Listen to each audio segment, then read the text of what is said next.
Hello guys, कैसे हैं आप सब। आज हम लोग पढ़ेंगे अलंकार। पढ़ा रहे थे हम आप लोग को, तो अर्थालंकार हमने शुरू कर दिया था। तो अर्थालंकार में आज हम लोग पढ़ेंगे उपमा अलंकार। ठीक है। अभी तक मैंने अलंकार में, शब्दालंकार में यमक, श्लेष और अनुप्रास, तीन अलंकार अलंकार मैंने पढ़ा दिया है। प्लेलिस्ट में है, उसके वीडियोज आप जाके देख सकते हैं। अर्थालंकार में भी तीन और अलंकार मैंने पढ़ा दिया है।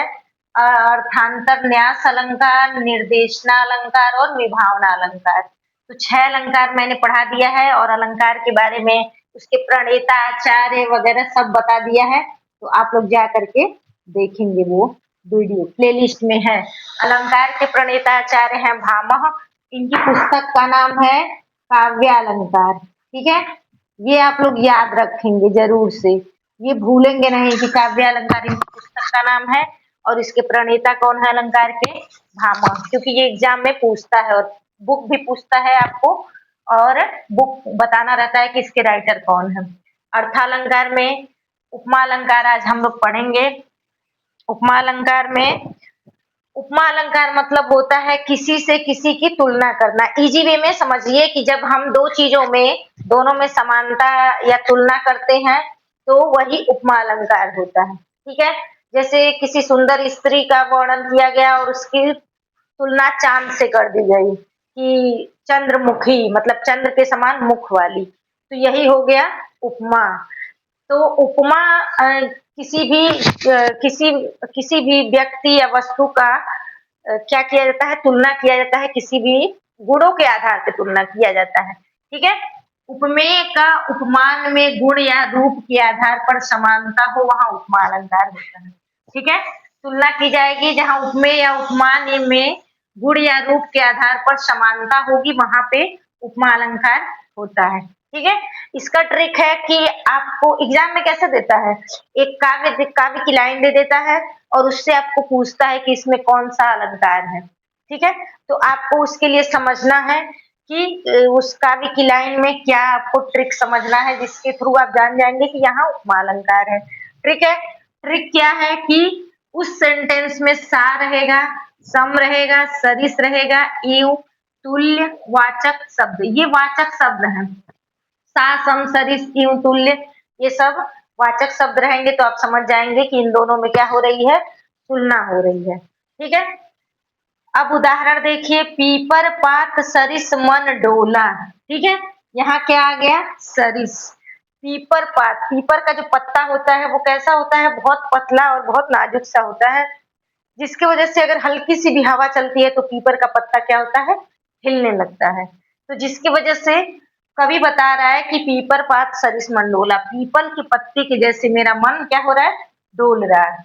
यानी पीपर का पत्ता क्या होता है, थोड़ी सी भी हवा चली और तुरंत हिलने लगता है। तो वैसे ही मेरा मन है, मन क्या हो गया है, यहाँ क्या बताया गया है, चंचल हो गया है। क्या, मन, मन जो है, मन का चंचल होना, ये क्या हो गई, इसमें समानता क्या हुई। जैसे पीपर का पत्ता बहुत चंचल होता है, थोड़ी सी भी हवा चली और हिलना शुरू कर दिया, वैसे वैसे ही मेरा मन हो गया है, बहुत चंचल हो गया है। ठीक है, पीपर के पत्ते की तरह।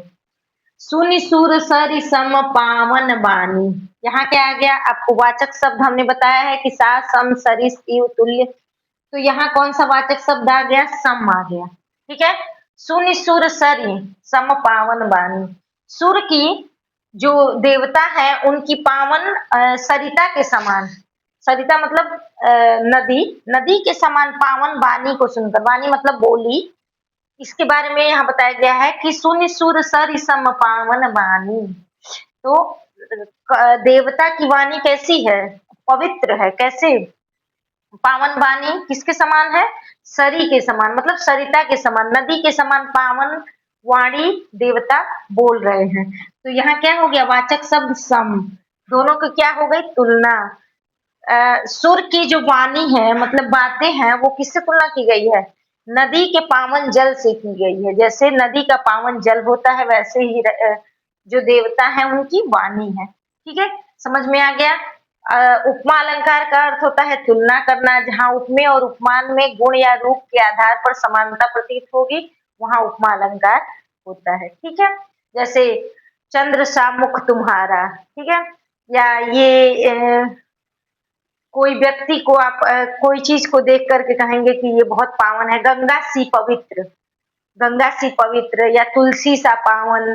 तो सा जो शब्द आ रहा है, यही जो है वो उपमा अलंकार होता है, ठीक है। आपको उदाहरण मैंने समझा दिया कि पीपर पात सरिस मन डोला, जैसे पीपर का पत्ता बहुत चंचल होता है, वैसे ही मेरा मन भी चंचल हो गया है, ठीक है। और सुर की वाणी को सुनकर के पावन वाणी, जैसे लग रहा है कि नदी जैसे पावन होती है, वैसे ही सुर की वाणी जो है वो और पावन है। उपमा अलंकार के 4 भेद होते हैं, ठीक है। उपमा अलंकार के 4 अंग होते हैं। अंग पूछा जाएगा तो आप 4 बताएंगे। भेद भी 4 ही होते हैं। पहले आप अंग समझ लीजिए, फिर भेद बताते हैं, ठीक है। उपमा अलंकार के क्या है, 4 अंग हैं। कौन कौन से हैं?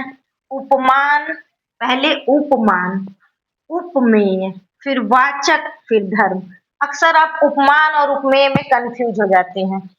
जिससे तुलना की जाएगी वो होगा उपमान, जिसकी तुलना की जाएगी वो होगा उपमेय, ठीक है।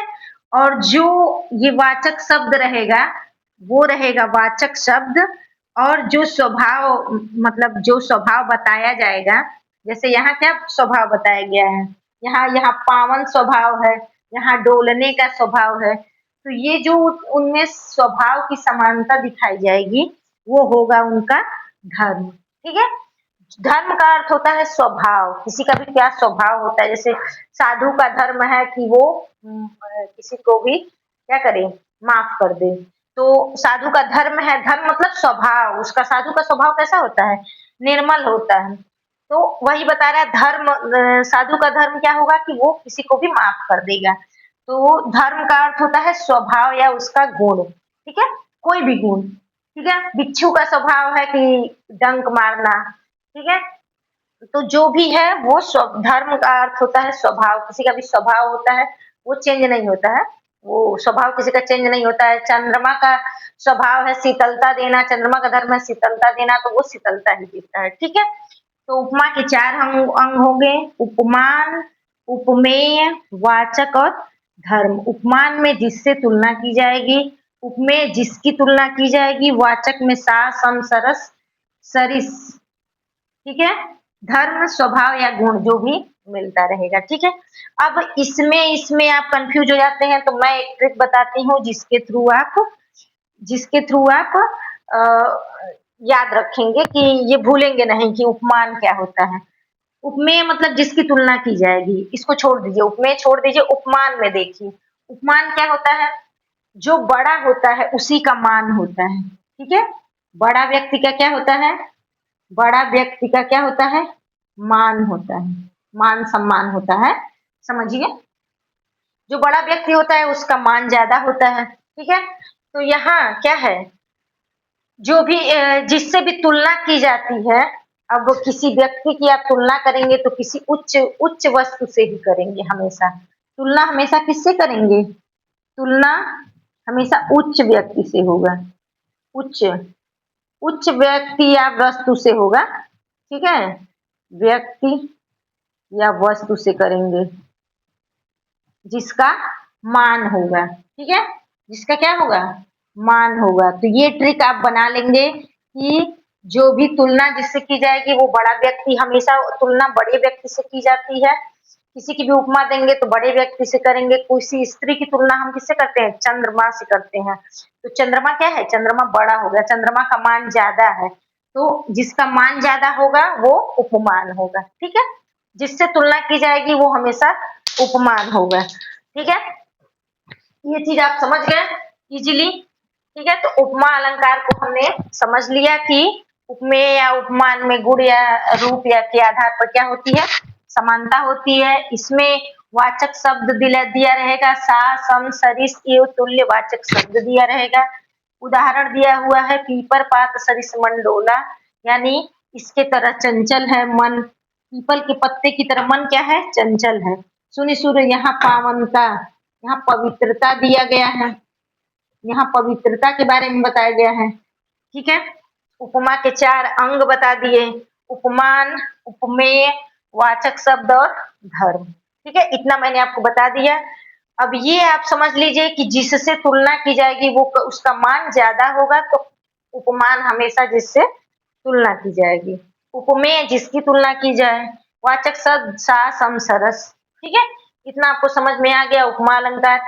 अब आप अच्छे से इसको फिर एक बार अच्छे से रिपीट कर लेंगे, देख के अच्छे से पढ़ लेंगे, फिर आप बताएंगे। ठीक है, अब बताएंगे उपमा के कितने भाग होते हैं। ठीक है, ये आपके लिए क्वेश्चन है कि उपमा के कितने भाग होते हैं, ये आप बताएंगे। और कल हम आपको उपमा के जितने भाग होते हैं उसका एक्सप्लेनेशन करके बताएंगे। ठीक है, थैंक यू।